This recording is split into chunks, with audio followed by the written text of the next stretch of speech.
கட்டத்தின் உள்ள உருக்களின் வரிசையில் அடுத்ததாக இட வேண்டிய உரு எதுன்னு கேட்குறாங்க. அதுல முதலாவது உருல சின்ன முள், பெரிய முள். அதான் எல்லா உருவத்திலயும் சின்ன முள்ளொன்றும், பெரிய முள்ளொன்றும் இருக்கு. இதுல சின்ன முள்ள மட்டும் பார்த்தோம். முதலாவது சின்ன முள்ள பார்ப்போம்.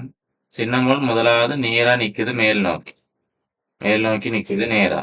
அப்புறம் 2வது உருவத்துக்கு வரக்குள்ள இந்த 2வது இதுல நிக்குது. 3வது உருவத்துல வரக்குள்ள 3வது அதாவது வலது பக்கமா நடுவுல நிக்குது.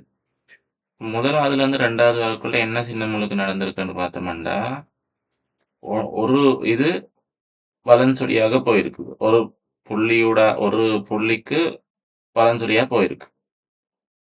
அப்படி 2வது உருவத்துக்கு 2வது புள்ளிக்கு நேரா நிக்குது. வலது மேல் மூலையில நேரா நிக்குது சின்ன முள்.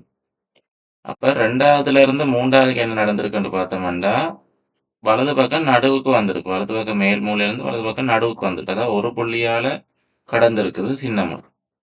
இனி 2வதுலேருந்து 3வது வரக்குள்ள எப்படி சின்ன முள் இருக்குன்னு வேண்டா, அதே மாதிரியே ஒரு புள்ளியால கடக்கணும் வலஞ்சுழியா.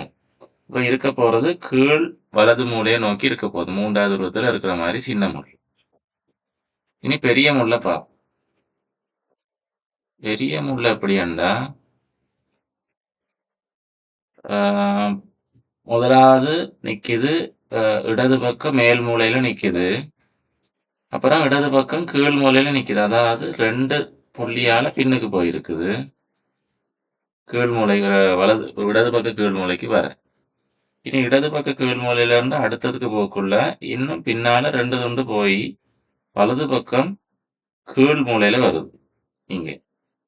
அப்ப இங்கால 2 போகுது, இங்கால 2 போகுது. அதே மாரி இந்த உருவத்திலயும் 2 போகணும்.